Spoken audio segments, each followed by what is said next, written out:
Pernahkah kalian membayangkan suami sempurna yang sangat kalian banggakan, tiba-tiba memberi kejutan sebuah rumah sangat mewah di tengah hutan yang sunyi? Terdengar seperti mimpi yang romantis, bukan? Tapi tunggu dulu. Bagaimana jika rumah megah itu ternyata adalah penjara berlapis baja, dan kalian sengaja dikurung di dalamnya untuk dijadikan tumbal bagi seks rahasia teman-teman elitnya? Suamiku pikir dia adalah predator jenius yang berhasil menjebak seekor burung kecil ke dalam sangkar emas. Tapi dia melakukan satu kesalahan yang sangat fatal.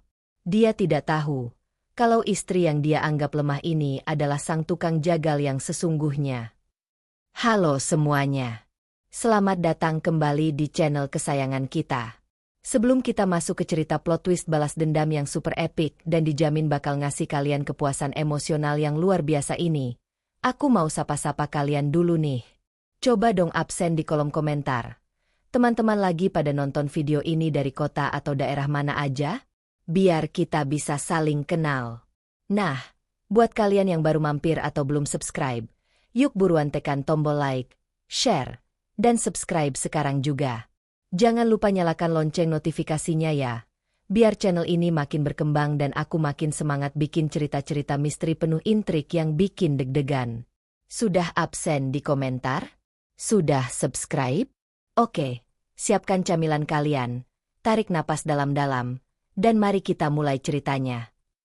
Mobil SUV mewah keluaran Eropa itu membelah jalanan berbatu, meninggalkan hiruk-pikuk kota dan tatapan iri para tetangga. Keputusanku menikahi Arya, pengusaha properti yang dijuluki Crazy Rich, dianggap pencapaian tertinggi oleh ibu-ibu arisan di lingkunganku.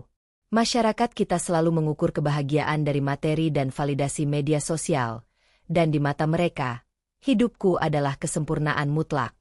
Namun, semakin jauh mobil ini merangsek ke dalam hutan pinus yang gelap dan terpencil, kebanggaan semu itu menguap. Dingin yang aneh merayap di tengkuku. Tidak ada satupun rumah penduduk. Hanya pepohonan raksasa menjulang seperti bayangan monster kelaparan. Arya tersenyum menawan. Senyum pamer yang sama yang selalu ia tunjukkan di depan kamera wartawan infotainment. Tapi malam ini, di tengah kesunyian yang mencekik, senyum itu terlihat kaku bak topeng silikon. Kita sudah hampir sampai, sayang, ucapnya lembut. Kulit tangannya yang merangkulku terasa sedingin es. Ini akan jadi surga kecil kita. Jauh dari kebisingan kota dan nyinyiran tetangga. Aku melirik ponselku. Sinyal seluler mati total. Di era digital ini, membangun rumah miliaran rupiah di zona mati absolut bukanlah untuk mencari ketenangan batin, melainkan sebuah isolasi paksa yang direncanakan dengan sangat matang. Bangunan itu akhirnya terlihat berdiri pongah. Desainnya futuristik dengan beton ekspos dan jendela kaca raksasa yang hanya memantulkan bayangan hutan mati. Ini bukan rumah peristirahatan yang hangat, melainkan menyerupai bunker militer tingkat tinggi. Bukannya memakai kunci biasa, Arya menggunakan kartu akses hitam pekat untuk membuka pintu utama. Deru hidrolik berdesing saat pintu kayu berlapis baja setebal 10 cm itu bergeser terbuka. Selamat datang di istana kita, Naya. Tidak akan ada yang mengganggu kita. Dan yang paling penting, tidak akan ada satu orang pun yang bisa mendengarmu dari luar. Tidak peduli sekeras apapun kamu berteriak malam ini, bisiknya di telingaku. Kalimat yang seharusnya romantis itu terdengar jelas sebagai ancaman maut. Namun, aku membalasnya dengan senyuman manja yang telah kulatih ratusan kali di depan cermin apartemen rahasiaku. Ia pikir ia adalah predator jenius yang berhasil memancing burung kenari bodoh ke dalam sangkar emasnya untuk dihabisi. Ia sama sekali tidak tahu bahwa burung kenari yang ia bawa malam ini memiliki bisa mematikan yang sudah bersiap merobek urat nadinya. Silakan nikmati rasa percaya dirimu yang menjijikan itu, suamiku. Surga yang kau bangun susah payah ini akan segera menjadi neraka pribadimu. Malam pertama di surga. Ini dimulai dengan sandiwara membongkar koper. Arya meninggalkanku sendirian di kamar utama raksasa berlantai marmer dingin itu, beralasan harus menelepon arsiteknya. Biasa, urusan laki-laki. Kamu istirahat saja sambil menata baju, sayang, katanya lembut, mengecup keningku sebelum menutup pintu tebal bermotif ukiran klasik itu. Klik. Bunyi pengunci otomatis terdengar lirih namun tak luput dari pendengaranku yang sudah terlatih. Di mata masyarakat kita, istri yang disuruh berdiam diri di kamar mewah sambil menata tas Hermes dan gaun desainer adalah representasi kebahagiaan hakiki. Budaya kita sering menormalisasi kontrol mutlak seorang suami atas nama perlindungan dan pemenuhan materi. Namun bagiku, derit koper yang kubuka malam ini adalah simfoni persiapan perang. Aku merapikan gaun-gaun mahal itu bukan untuk kupakai menyambut suamiku, melainkan sebagai kamuflase agar kamera pengintai sekecil lubang jarum di sudut langit-langit kamar ini menangkap visual seorang istri penurut yang tak tahu apa-apa. Sambil berpura-pura mencari stop kontak untuk mengisi daya ponselku yang mati total, aku menyusuri dinding kamar dan ruang rias. Jemariku yang lentik menelusuri panel kayu oak yang melapis pilar utama penyangga ruangan. Disitulah aku merasakannya. Tekstur kasar yang tak lazim pada sebuah rumah mewah berdesain presisi tingkat tinggi. Aku berlutut, berpura-pura memungut antingku yang jatuh, lalu melirik ke bagian bawah pilar yang tersembunyi dari sudut pandang kamera pengintai. Sebuah ukiran kecil menggores urat kayu tersebut. Simbol mata dengan garis menyilang di tengahnya. Mataku menyipit, menatap lambang menjijikan itu dengan senyum seringai yang tertahan ketat. Jantungku berdebar euforia. Itu adalah simbol yang sama persis dengan luka bakar yang kutemukan di tengkuk jenazah adik perempuanku 3 tahun lalu. Adikku yang malang, yang hanya bermimpi menjadi model sukses di ibu kota, namun berujung menjadi mainan buang kaum elit ini. Sentuhan jariku pada simbol itu mengunci sumpah darahku. Kau meninggalkan jejak kesombonganmu di mana-mana, Arya. Kaum elitis selalu merasa tak tersentuh hukum, hingga mereka lupa bahwa kesombongan adalah celah paling mematikan yang bisa dieksploitasi. Usai menata pakaian, aku keluar kamar, menuruni tangga puala melingkar menuju ruang tamu lantai 1. Aku menghampiri deretan jendela kaca raksasa yang menyajikan pemandangan gelap gulita hutan pinus. Aku mengetuk perlahan permukaan kaca itu dengan kuku jariku. Bunyinya tidak nyaring atau rapuh seperti kaca arsitektur biasa.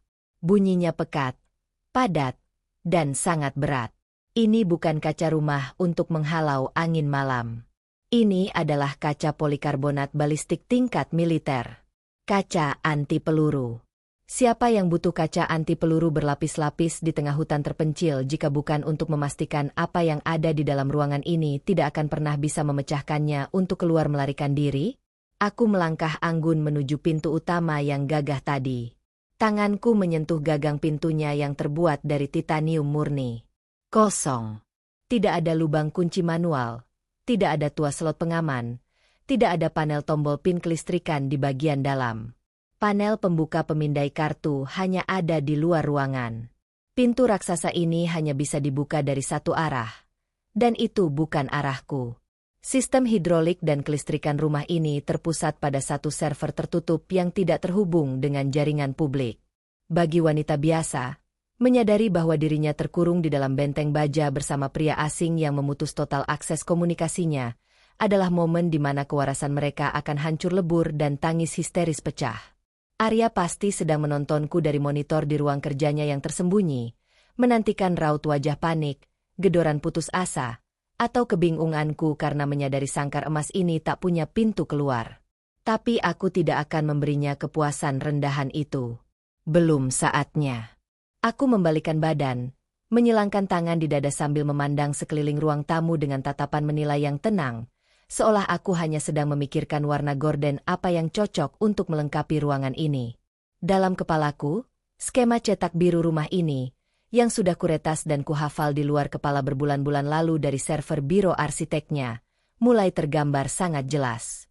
Titik buta kamera CCTV, jalur saluran ventilasi sempit, dan letak ruang server utama di bawah tanah. Betapa lucunya pola pikir patriarki elitis yang merasa memegang kendali penuh atas korbannya. Mereka mengira keheningan seorang wanita adalah sebuah kepatuhan buta dan kelemahan absolut. Arya pikir rumah ini adalah akuarium kaca di mana ia dan teman-teman iblisnya bisa dengan nyaman menontonku mati perlahan. Malam ini, aku akan membuktikan betapa fatalnya kesalahan ego mereka.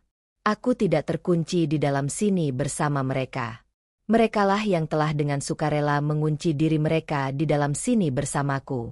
Sangkar ini memang sengaja dirancang tidak bisa dibuka dari dalam, dan itu sangat sempurna, karena aku sama sekali tidak berniat membiarkan satupun dari mereka keluar dari sini hidup-hidup.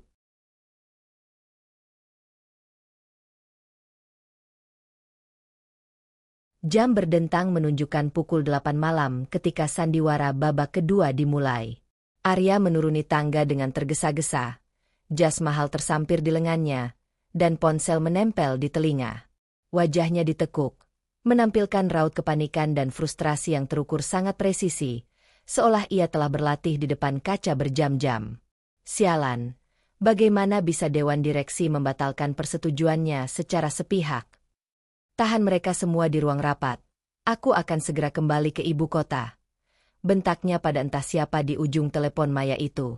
Ia mematikan sambungan dengan kasar, lalu menatapku dengan tatapan memelas yang begitu meyakinkan, membuatku nyaris ingin bertepuk tangan atas aktingnya yang sekelas aktor peraih Oscar. Sayang, maafkan aku. Ada krisis darurat di kantor pusat. Proyek triliunan kita dijegal kompetitor dari belakang. Aku terpaksa harus kembali ke kota malam ini juga. Ucapnya seraya meraih kedua tanganku, mengecupnya lembut. Dalam kehidupan pernikahan kelas atas, alasan, krisis perusahaan, atau pertemuan klien mendadak, adalah kartu as mutlak bagi para suami untuk lolos dari tanggung jawab rumah tangga. Masyarakat kita dengan bodohnya menormalisasi hal ini, menuntut seorang istri untuk selalu memaklumi, mengangguk patuh, dan dia menanti di rumah demi menjaga stabilitas, pabrik uang, keluarga. Jika istri protes sedikit saja, label istri tidak bersyukur akan langsung menempel tanpa ampun. Aku pun memainkan peran patriarkal itu dengan sangat sempurna. Aku membenarkan kerah kemejanya, memasang raut wajah cemas, sedih, namun penuh kepatuhan buta. Pergilah, sayang. Bereskan masalahmu. Aku akan menunggumu di sini. Arya mengecup bibirku sekilas. Ciuman sedingin es yang terasa seperti kecupan Yudas sebelum malam penyaliban. Hutan ini sangat gelap dan sepi.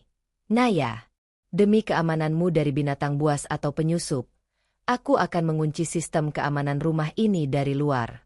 Kau tidak akan bisa membukanya dari dalam. Jangan panik. Cukup tidur yang nyenyak. Oke? Aku sangat mencintaimu. Bisiknya. Ia lalu berbalik dan melangkah keluar tanpa menoleh lagi. Pintu baja berlapis kayu itu bergeser menutup. Disusul bunyi mekanis lockdown berlapis yang menggema keras, menyegelku dalam keheningan absolut sangkar kaca ini. 1 detik. 2 detik. Begitu langkah kakinya benar-benar tak terdengar. Postur tubuhku yang tadinya rapuh langsung berubah tegap. Senyum manis dan sorot mata cemas di wajahku lenyap seketika, mengeras menjadi rahang yang terkunci dan tatapan predator yang lapar. Aku bergegas menuju koperku, merobek paksa lapisan dasar tas Hermes Birkin seharga ratusan juta yang selama ini kubawa dengan hati-hati bagai jimat. Dari balik lapisan kulit buaya asli itu, aku menarik keluar sebuah tablet tipis modifikasi khusus yang berhasil lolos dari pemindai logam bandara dan sensor rumah ini, karena seluruh komponennya terbuat dari serat karbon komposit non-logam. Alat ini tidak butuh sinyal seluler atau kuota internet. Aku hanya butuh menumpang pada gelombang frekuensi radio lokal rumah ini, yang enkripsi keamanannya sudah kupecahkan dan kuretas sejak 2 bulan lalu dari apartemen kumuh rahasiaku. Layar tablet menyala terang, memendarkan cahaya biru ke wajahku. Antar muka hitam dengan baris kode hijau mengalir cepat di layar, dan dalam hitungan detik, aku telah mengambil alih siaran langsung dari seluruh sistem kamera pengawas eksternal yang terpasang tersembunyi di pepohonan pinus sekitar properti. Layar terbagi menjadi 6 kotak visual resolusi tinggi. Di sanalah aku melihat kemunafikan suamiku telanjang bulat. Arya sama sekali tidak masuk ke dalam mobil SUV-nya untuk kembali ke kota.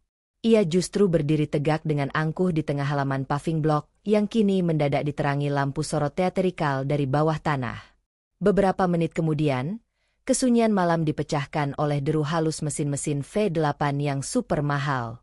Sebuah iring-iringan 5 mobil mewah hitam pekat tanpa plat nomor meluncur mulus tanpa suara, menembus gerbang utama yang terbuka otomatis. Mobil-mobil itu berhenti membentuk setengah lingkaran, menghadap ke arah rumah tempatku dikurung. Pintu-pintu mobil terbuka serentak. Belasan orang turun dalam keheningan yang mengerikan. Pakaian mereka adalah lambang kedudukan elit, setelan jas bespoke dari London, tuxedo berpotongan tajam, dan gaun malam sutra haute couture yang harganya bisa untuk memberi makan satu desa selama setahun. Namun, bukan kemewahan itu yang membuat pemandangan ini mencekam, melainkan apa yang menutupi wajah mereka. Masing-masing dari mereka mengenakan topeng porselen putih yang mengkilap, menutupi seluruh wajah tanpa celah. Ada topeng dengan lekuk senyum menyeringai yang dipaksakan, ada yang menampilkan raut kesedihan hampa dengan air mata darah buatan, dan ada yang datar tanpa ekspresi seperti wajah manekin yang mati. Topeng-topeng itu menyembunyikan identitas para pejabat korup pembuat kebijakan, penegak hukum kotor yang mudah dibeli, dan taipan serakah yang di siang hari berpidato di televisi tentang moralitas, agama, dan kesejahteraan rakyat. Disinilah mereka di malam hari, membuang topeng kemanusiaan palsu mereka untuk mengenakan wujud monster yang sesungguhnya. Mereka merasa berhak menentukan siapa yang hidup dan mati hanya karena digit nol di saldo rekening mereka tidak terbatas. Arya berjalan menghampiri kerumunan iblis itu. Ia membungkuk hormat, merentangkan kedua tangannya layaknya seorang pembawa acara sirkus kematian yang menyambut para tamu VIP-nya. Ia membagikan sesuatu dari sebuah koper perak kepada mereka. Tablet kendali kecil dan earphone nirkabel. Mereka saling menepuk bahu, tertawa dalam kebisuan, dan menunjuk-nunjuk ke arah rumah kaca tempatku berada. Aku menatap layar itu dengan darah yang mendidih membakar nadi. Mereka pikir mereka datang ke acara teater eksklusif, di mana menu utamanya adalah penderitaan, rasa sakit, dan nyawa seorang wanita tak berdaya. Mereka datang untuk menontonku berlari panik, menjerit histeris, dan memohon ampun sebelum akhirnya dihabisi sebagai tumbal hiburan mereka. Jemariku mencengkeram erat pinggiran tablet, hingga buku-buku jariku memutih. Tontonan malam ini memang akan sangat menghibur dan berdarah. Suamiku sayang. Tapi naskahnya baru saja kuambil alih secara radikal. Teruslah tertawa di balik topeng porselen kalian, karena tak lama lagi, topeng itu akan meleleh bersama kesombongan kalian di neraka yang sudah kusiapkan ini. Tepat pada pukul 9 malam, ilusi kesempurnaan itu dihancurkan secara brutal. Tanpa ada kedipan peringatan, seluruh aliran listrik di rumah raksasa itu terputus serentak. Kegelapan pekat langsung menelan ruang tamu berlapis marmer, menenggelamkan kemegahan lampu kristal dan sofa-sofa mahal ke dalam bayang-bayang buta. Bunyi dengungan rendah dari sistem ventilasi mati, digantikan oleh keheningan absolut yang memekakkan telinga. Bagi kebanyakan wanita, momen ini adalah titik mula di mana kewarasan mereka retak, digantikan oleh jeritan panik dan isak tangis memanggil nama Tuhan atau suami mereka. Masyarakat selalu mengkondisikan perempuan untuk menjadi rapuh saat dihadapkan pada teror, diajarkan untuk pasrah dan berlindung di balik punggung laki-laki yang memiliki kuasa.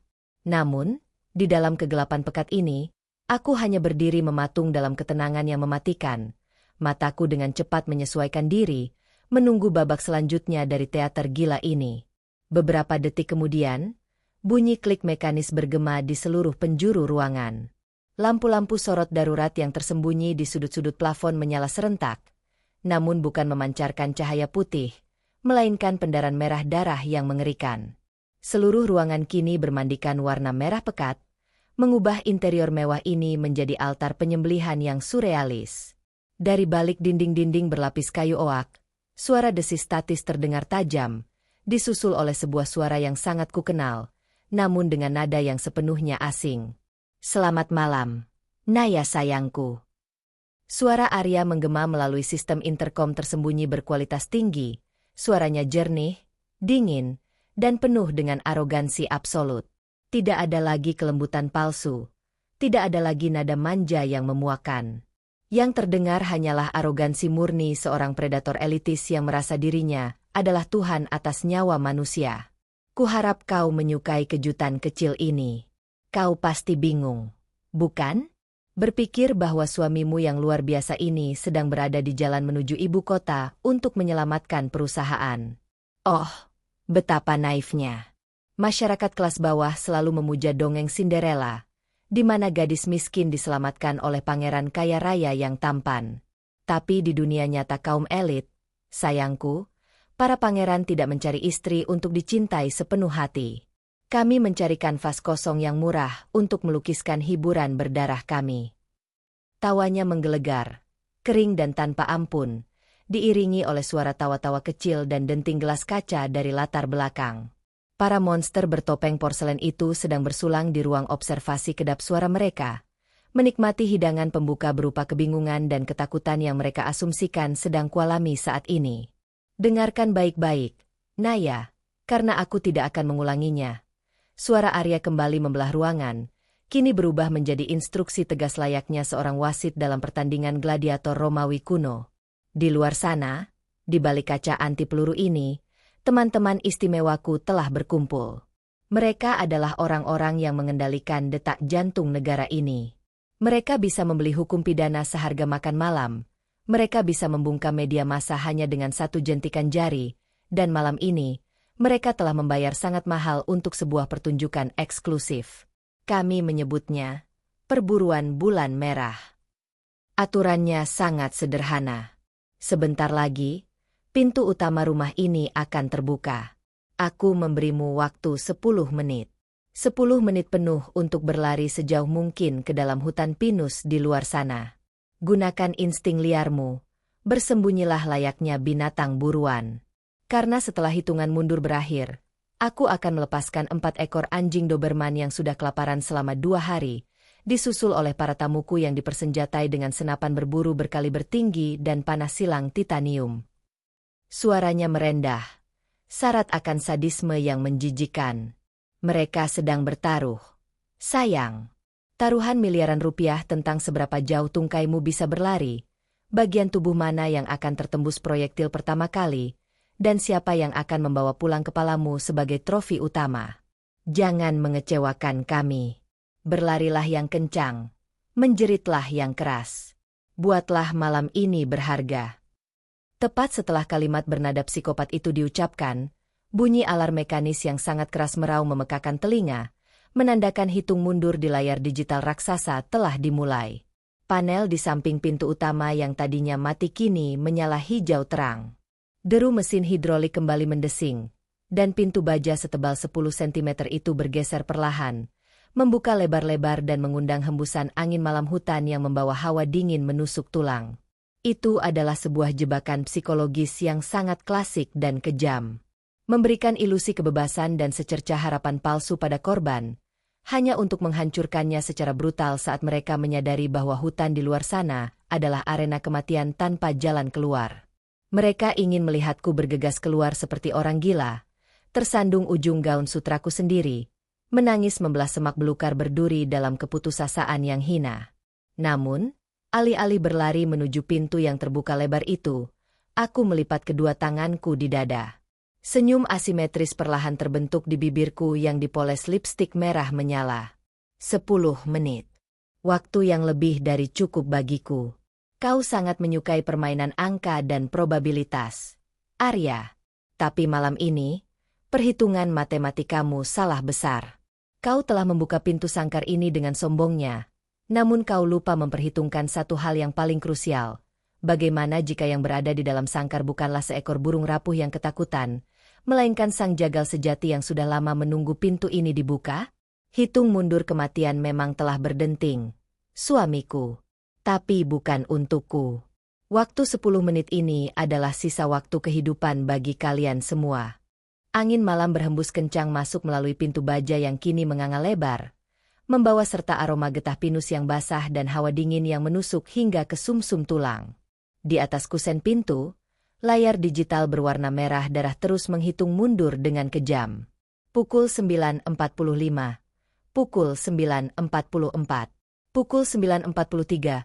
Suara sirene bernada rendah berdengung ritmis, mendikte detak jantung siapapun yang mendengarnya agar berpacu dalam kepanikan absolut. Ini adalah momen puncak yang paling ditunggu-tunggu oleh Arya dan para monster bertopeng porselen di ruang observasi mereka. Secara psikologis, manusia yang dihadapkan pada teror kurungan dan tiba-tiba diberi satu-satunya jalan keluar, akan membuang seluruh rasionalitasnya. Mereka berharap aku akan menjerit histeris, melepas sepatu hak tinggiku dengan gemetar, lalu berlari membabi buta menembus kegelapan hutan pinus layaknya rusa betina yang ketakutan. Masyarakat kita memang dibentuk oleh tontonan semacam ini. Media, sinetron, hingga berita kriminal selalu membingkai perempuan sebagai entitas lemah yang hanya bisa menangis, berlari tanpa arah, lalu berakhir sebagai angka statistik penderitaan atau objek simpati murahan. Para elit di luar sana sedang memegang gelas sampanye seharga puluhan juta, bertaruh atas nyawaku, menikmati ilusi superioritas maskulin dan kekayaan yang membuat mereka merasa setara dengan Tuhan. Namun, alih-alih berlari menuju kegelapan hutan yang menjanjikan kebebasan semu itu, aku melangkah pelan mendekati pintu yang terbuka. Aku berhenti tepat di ambang batas antara lantai marmer rumah yang hangat dan paving blok luar yang dingin. Angin menerpa gaun sutraku, membuat rambut panjangku berkibar liar. Aku mendongak, menatap langsung ke arah kamera pengawas utama yang tersembunyi dengan apik di balik ukiran lampu teras. Kamera itu berlensa inframerah. Aku tahu Arya sedang memperbesar gambar wajahku saat ini di layar monitornya, mencari jejak air mata, keputusasaan, atau permohonan ampun. Tapi yang ia temukan hanyalah sebuah senyuman. Bukan senyuman manis istri penurut yang selama ini kuperankan, melainkan senyuman asimetris yang sangat dingin, merendahkan, dan syarat akan niat membunuh yang murni. Aku menatap langsung menembus lensa itu, memastikan tatapanku mengunci retina suamiku di seberang sana. Aku mengangkat tangan kananku perlahan, lalu dengan satu jentikan jari yang elegan, aku memberikan salam perpisahan yang mengejek. Kepanikan pasti mulai merebak di ruang observasi. Mengapa mangsanya tidak lari? Apakah ia shock berat hingga kakinya lumpuh? Tidak. Arya sayang. Aku tidak lari karena aku tahu persis hutan di luar sana bukanlah jalan keluar, melainkan arena pembantaian yang sudah kalian lengkapi dengan jebakan kawat berduri, sensor gerak, dan anjing pelacak bermutasi genetik. Berlari ke sana sama saja dengan menyerahkan nyawaku secara sukarela di atas piring emas untuk kalian potong-potong. Setelah memberikan senyuman mematikan itu, aku membalikkan badan, membelakangi pintu utama yang masih terbuka lebar dan alarm yang terus meraung. Aku melepas sepatu hak tinggi Christian Louboutin kesayangan yang dibelikan Arya, membiarkan telanjang kakiku menyentuh marmer yang dingin. Ini bukan tanda menyerah, melainkan membuang atribut feminitas palsu yang membatasi pergerakanku. Dengan langkah tenang namun penuh perhitungan militer, aku berjalan kembali ke dalam rumah, menyusuri lorong panjang menuju sayap barat bangunan ini. Pukul 7.12, pukul 7.11, pukul 7.10. Waktu terus berjalan, namun aku tidak merasa diburu. Berjalan menjauhi pintu keluar adalah tindakan pembangkangan terbesar yang merusak seluruh skenario arogansi patriarki yang telah mereka susun. Mereka telah menyiapkan panggung perburuan di hutan, tapi mangsa utama mereka justru menolak keluar dari kandang dan malah menelusup semakin dalam ke perut monster itu sendiri. Aku tiba di ujung lorong sayap barat, di depan sebuah lukisan abstrak raksasa bernilai miliaran rupiah yang menutupi separuh dinding. Karya seni ini selalu dibanggakan Arya kepada rekan bisnisnya sebagai simbol selera tingginya. Bagiku, ini hanyalah pintu kamuflase yang sangat bodoh. Aku meraba bagian bawah bingkai emas lukisan tersebut, mencari sebuah tonjolan seukuran biji kacang hijau yang tersembunyi di sudut kanan bawah. Jemariku menekannya kuat-kuat. Bunyi klik hidrolik yang jauh lebih halus dari pintu depan terdengar. Lukisan raksasa itu bergeser perlahan ke samping, menyingkap sebuah lorong gelap bersuhu dingin yang berbau ozon dan perangkat elektronik tingkat tinggi. Di ujung tangga beton yang menurun tajam itu, terletak jantung dari seluruh arogansi suamiku, ruang server utama. Aku melangkah masuk ke dalam kegelapan itu tanpa ragu. Kalian sangat menyukai permainan petak umpet, bukan? Mari kita lihat siapa yang akan menjerit paling keras saat menyadari bahwa yang bersembunyi di dalam rumah ini bukanlah mangsa, melainkan sang predator puncak yang siap menguliti kalian semua hidup-hidup. Lorong bawah tanah itu menyambutku dengan udara sedingin lemari pendingin jenazah. Dinding beton berlapis peredam suara menyerap setiap ketukan halus telapak kaki telanjangku, menciptakan keheningan yang menyesakkan dada. Di ujung tangga yang melingkar curam, sebuah pintu baja kokoh berdiri angkuh, memblokir akses menuju jantung dari seluruh operasi rumah jagal kelas atas ini. Pintu itu tak memiliki gagang, Hanya sebuah panel kipat numerik berlayar sentuh dan pemindai retina seukuran bola mata yang memancarkan pendaran laser merah yang mengintimidasi. Sistem keamanan tingkat militer. Bagi orang awam, bahkan bagi sebagian besar peretas amatir, pintu ini adalah jalan buntu absolut. Di dunia nyata yang dijalankan oleh arogansi kaum elit seperti suamiku, mereka percaya bahwa teknologi bernilai miliaran rupiah dan enkripsi 256 bit adalah tembok pelindung yang tak tertembus, tameng yang menjustifikasi kebiadaban mereka di balik pintu tertutup. Mereka pikir uang bisa membeli keamanan absolut, lupa bahwa sistem secanggih apapun selalu memiliki satu kelemahan fatal, manusia yang memprogramnya. Di layar tabletku yang menyala terang dalam kegelapan lorong, hitung mundur utama rumah ini terus berjalan tanpa ampun. Pukul 4.22. Pukul 4.21. Pukul 4.20. Hanya tersisa 4 menit sebelum Arya menyadari aku tidak berlari keluar seperti mangsa yang patuh, melainkan menghilang dari tangkapan kamera eksternalnya. 4 menit sebelum anjing-anjing Doberman bermutasi itu dilepas. Aku berdiri tepat di depan panel kipat pintu server. Tanganku tidak sedikit pun gemetar. Aku tidak membutuhkan alat peretas canggih yang disambungkan ke kabel, atau bahan peledak C4 untuk menjebol pintu ini. Senjata paling mematikan yang kumiliki adalah kesabaran sosiopat dan ingatan eidetik yang telah kuasah selama 3 tahun terakhir sejak kematian adikku. Aku menarik napas panjang, menatap lurus ke arah pemindai retina, membiarkan laser merahnya menyapu pupil mataku. Pemindai itu berdengung marah. Layar berkedip merah menampilkan tulisan, "Akses ditolak. Kode identifikasi tidak dikenal." Itu sudah kuduga. Arya tentu tidak akan pernah mendaftarkan retina istrinya ke dalam sistem sakral ini. Namun, panel numerik di bawahnya adalah celah belakang yang telah kusiapkan dengan sangat teliti. 3 minggu lalu, saat Arya mabuk berat usai merayakan kemenangan tender pemerintah yang penuh suap, aku memapahnya ke tempat tidur. Di tengah igauan dan kesombongannya yang menjijikan, ia menggumamkan sebuah baris angka. Bukan sekadar angka acak, melainkan deretan nomor registrasi offshore pertama kali ia mencuci uang kotor hasil korupsi, yang merupakan fondasi dari seluruh kekayaan haramnya. Angka yang ia yakini sebagai jimat keberuntungan, namun bagiku, itu adalah anak kunci menuju nerakanya. Tanpa ragu, jemariku yang lentik menari di atas layar sentuh kipat, mengetikkan urutan 16 digit angka kompleks itu dalam kecepatan kilat. Klik, klik, klik. Tidak ada ruang untuk keraguan. Setiap tekanan jariku adalah palu godam yang menghantam ego suamiku. Setelah digit terakhir ditekan, aku menahan napas. Sistem memproses selama 2 detik yang terasa bagai keabadian. Lalu, pendaran merah pada layar berubah menjadi hijau zamrud yang menenangkan. Akses diterima. Selamat datang, administrator. Suara desisan pneumatik yang berat terdengar, baut-baut baja setebal lengan orang dewasa menarik diri dari kusen, dan pintu raksasa itu berayun membuka perlahan, menyemburkan udara dingin dan suara dengungan ratusan server yang beroperasi maksimal. Aku melangkah masuk ke dalam ruangan yang luasnya menyerupai lapangan basket mini. Rak-rak server hitam menjulang tinggi hingga ke langit-langit, dipenuhi lampu indikator yang berkedip-kedip tak beraturan bagai lautan bintang digital. Di tengah ruangan, terdapat sebuah meja konsol komando berbentuk setengah lingkaran dengan 3 monitor melengkung raksasa yang menampilkan status seluruh sistem rumah, dari kamera pengawas, kontrol suhu, penguncian pintu, hingga distribusi listrik dan sistem audio.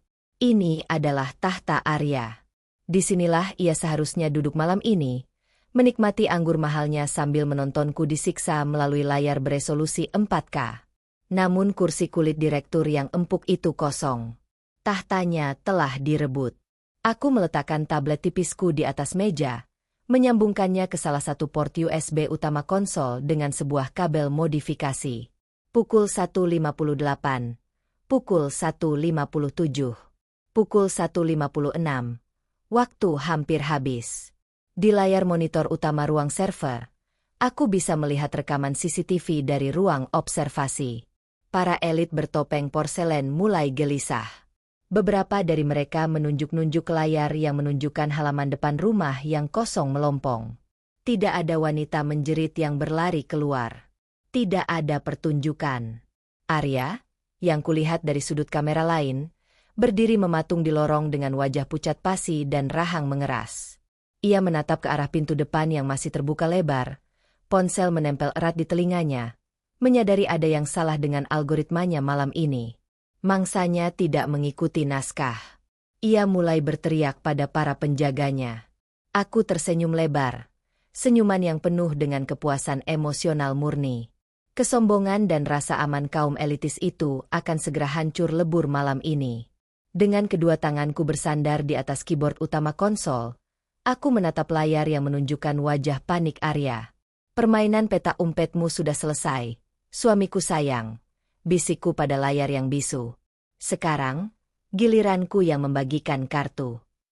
Dan dengan satu ketukan jari yang sangat mantap di tombol enter, aku membajak seluruh sistem rumah ini, bersiap meluncurkan fase eksekusi balasan yang akan mereka ingat hingga ke liang lahat.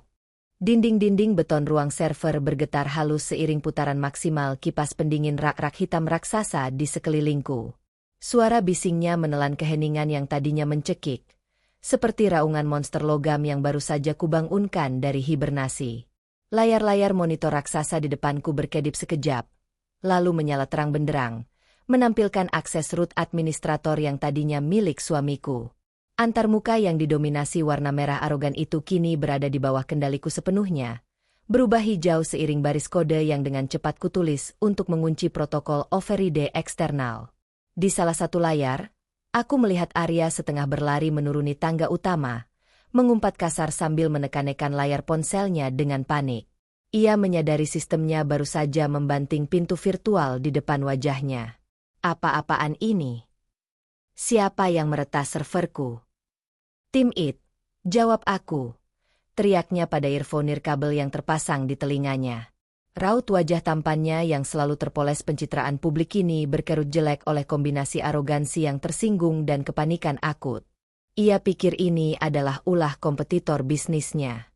Atau peretas bayaran dari luar yang kebetulan menemukan celah malam ini. Sangat elitis. Sangat tipikal. Ego kaum pria berkuasa seringkali menutupi nalar dasar mereka, membuat mereka buta pada bahaya yang tidur di ranjang yang sama dengan mereka. Arya tak pernah bisa membayangkan bahwa istri trofi yang selalu tersenyum manis, mengangguk patuh pada setiap perkataannya, dan gemar berbelanja tas branded itu adalah orang yang saat ini sedang mengebiri seluruh kekuasaannya. Di mata masyarakat kita yang kental dengan patriarki, istri yang baik adalah istri yang pasif. Aku menggunakan stereotip itu sebagai jubah halimunanku yang paling sempurna. Mereka melihatku sebagai ornamen cantik yang tak berotak, sementara di balik senyumanku, aku menghitung mundur hari menuju kejatuhan mereka. 3 tahun lalu, saat tubuh adik perempuanku, Rara, ditemukan terbakar sebagian di sebuah lahan kosong pinggiran kota, polisi menyimpulkannya sebagai korban perampokan acak. Media massa lokal yang sudah disuap mengubur beritanya dalam hitungan hari. Tapi aku tahu yang sebenarnya. Rara, yang masih belasan tahun dan bermimpi menjadi model, sempat mengirimiku sebuah foto buram sebelum ponselnya mati selamanya. Foto sebuah pesta tertutup. Foto pria-pria bertopeng porselen. Dan foto Arya, suamiku, yang saat itu belum kukenal, sedang bersulang dengan seringai iblis di wajahnya sementara di belakangnya, sebuah ukiran mata bersilang terpampang jelas di dinding. Sejak hari itu, gadis lugu dan kakak yang penyayang dalam diriku mati bersama Abu Rara. Yang tersisa hanyalah cangkang kosong yang diisi oleh satu tujuan tunggal yang mendidih, balas dendam mutlak. Aku memalsukan identitas asliku, menghapus masa lalu kelas pekerjaku, dan membangun persona baru sebagai desainer interior muda yang menjanjikan. Aku mempelajari setiap kebiasaan Arya, menyusup ke lingkaran sosialitanya, dan mengatur pertemuan tak sengaja yang berujung pada pernikahan mewah kami. Setiap malam aku tidur di pelukan pria yang telah menyiksa dan menghabisi adikku, menahan rasa jijik yang membuat perutku mual, sambil terus mengumpulkan bukti, menyadap komunikasinya, dan memetakan struktur sekte elit ini. Aku bukanlah istri yang terjebak. Aku adalah aset lepas yang menawarkan diri menjadi umpan. 2 tahun terakhir, aku telah menjalin komunikasi rahasia dengan sebuah faksi kecil di dalam badan intelijen pusat yang masih bersih, Mereka yang juga sedang memburu sindikat Arya namun terbentur oleh perlindungan politik tingkat tinggi. Mereka butuh orang dalam yang bisa membongkar server utama ini dari dalam bunker, bukan dari luar. Dan aku, dengan sukarela, berjalan masuk ke dalam mulut harimau malam ini, menyerahkan diriku sebagai tumbal yang akan meledakkan isi perut mereka. Di layar monitor, hitung mundur eksekusi yang dibuat Arya akhirnya mencapai angka pukul 00. Alarm perburuan yang memekakan telinga seharusnya meraung. Anjing-anjing Doberman seharusnya dilepas dari kandangnya, dan pintu utama seharusnya tertutup kembali. Namun, tak ada yang terjadi. Kesunyian hutan pinus di luar sana tetap utuh. Tidak ada gong kematian. Hanya keheningan yang membingungkan. Aku melihat para tamu elit di ruang observasi saling berpandangan di balik topeng porselen mereka. Gestur tubuh mereka yang tadinya santai dan penuh antisipasi darah kini berubah kaku, cemas, dan saling curiga. Arya, yang kini berada di lantai dasar, menatap pintu depan yang masih terbuka lebar dengan mulut ternganga. Ia berteriak histeris. "Tutup pintunya! Lepaskan anjing-anjing itu! Sistem, dengarkan perintahku!" Aku menyandarkan punggungku ke kursi kulit direktur, memutar leherku hingga terdengar bunyi gemeretak pelan yang memuaskan. Jari telunjukku melayang di atas keyboard, siap untuk memulai gerakan pertama dari simfoni kehancuran ini. "Maaf, suamiku sayang," bisikku pada mikrofon konsol. Suara dinginku menggema melalui speaker tersembunyi di seluruh penjuru rumah, memecah kepanikan mereka. "Administrator yang Anda tuju sedang sibuk. Silakan tinggalkan kesombongan Anda setelah nada BF." Aku menekan tombol enter. Dan dalam sepersekian detik, sangkar emas ini resmi berubah wujud menjadi peti mati baja raksasa bagi mereka semua. Plot twistnya bukanlah istri yang malang berhasil lolos. Plot twistnya adalah istri yang malang itu sengaja datang untuk memusnahkan mereka semua tanpa sisa. "Halo, para hadirin yang terhormat." Suaraku mengalun dingin, memecah kepanikan yang mulai merayap di seluruh penjuru rumah. Frekuensi audio yang kusetel melampaui batas desibel wajar membuat speaker tersembunyi berdengung tajam sebelum memuntahkan sapaanku. Di layar monitor utama, aku melihat tubuh Arya menegang kaku di tengah ruang tamu.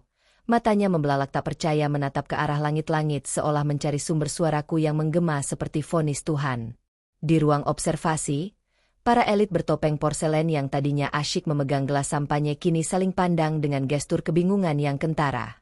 Beberapa dari mereka menunjuk-nunjuk speaker, sementara yang lain mulai mengetuk-ngetuk kaca anti peluru tebal yang memisahkan mereka dari ruang tamu, menuntut penjelasan dari tuan rumah yang kini sama terkejutnya dengan mereka.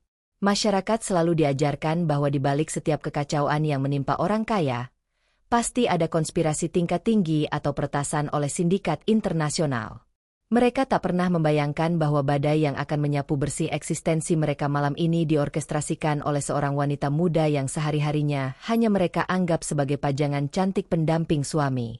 "Apa yang kau lakukan, Naya? Hentikan lelucon gila ini sekarang juga. Kau tidak tahu apa yang sedang kau permainkan," teriak Arya histeris. Wajahnya yang biasa tenang dan penuh arogansi kini memerah padam oleh kombinasi amarah dan ketakutan yang berusaha ia tutupi. Ia merogoh saku jasnya dengan kasar, mengeluarkan ponsel satelit khusus yang seharusnya kebal dari gangguan sinyal, lalu menekan tombol panggil darurat dengan jemari yang gemetar. Aku tersenyum sinis di depan layar. "Maaf, suamiku sayang. Saluran komunikasimu sudah kualihkan secara permanen ke voicemail neraka. Tidak akan ada helikopter penjemput.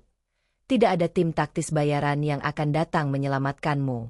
Malam ini, kalian semua adalah tamu eksklusifku." Jemariku menari lincah di atas keyboard mekanik konsol utama, mengeksekusi serangkaian baris kode override yang telah kusiapkan berbulan-bulan lamanya. Ini adalah momen yang paling kutunggu. Momen di mana taring-taring sangkar emas ini berbalik arah, mengunci sang predator di dalam perutnya sendiri. Klah, klah, klah. Bunyi mekanis yang memekakan telinga bergema serentak dari setiap sudut bangunan. Pintu baja setebal 10 cm di lantai dasar yang tadinya terbuka lebar dan mengundang hawa dingin hutan pinus, kini meluncur menutup dengan kecepatan mengerikan. Boom! Pintu itu menghantam kusennya dengan suara berdebum yang menggetarkan lantai marmer, menyegel satu-satunya akses keluar masuk ke dunia luar. Tidak berhenti sampai di situ, lembaran-lembaran baja shutter setebal 5 cm, yang awalnya didesain Arya untuk melindungi rumah ini dari serangan paramiliter eksternal, kini turun serentak menutupi seluruh jendela kaca anti peluru di setiap lantai. Kegelapan total menyergap rumah raksasa itu sejenak, memicu jeritan tertahan dari beberapa tamu di ruang observasi yang tak terbiasa dengan hilangnya kendali. Namun, kegelapan itu hanya berlangsung selama 3 detik sebelum aku mengaktifkan kembali seluruh sistem pencahayaan ke tingkat maksimal. Lampu-lampu kristal, lampu sorot LED, dan pendaran lantai menyala terang benderang, menyilaukan mata dan mengekspos setiap kepanikan yang tertoreh di balik topeng-topeng porselen itu. Selamat datang di Perburuan Bulan Merah, versiku, kataku perlahan, menikmati setiap suku kata yang meluncur dari bibirku. Suaraku kini terdengar lebih rendah, syarat akan dendam murni yang telah mengendap selama bertahun-tahun. Peraturan barunya sangat sederhana. Tidak ada yang lari ke hutan. Tidak ada anjing pelacak. Dan yang paling penting, tidak ada yang keluar dari rumah ini hidup-hidup. Di layar, aku melihat Arya berlari membabi buta ke arah pintu utama, menggedor lembaran baja tebal itu dengan kedua kepalan tangannya yang berdarah, berteriak-teriak memanggil nama para penjaganya di luar. Namun, sia-sia. Rumah ini dirancang untuk mengisolasi suara secara sempurna. Tak ada satupun jeritan yang akan menembus ketebalan beton dan baja ini. Para penjaga bersenjata yang berpatroli di halaman luar, yang kulihat dari kamera eksternal, hanya berdiri kebingungan menatap rumah yang kini tertutup rapat seperti sebuah brankas raksasa tak tertembus.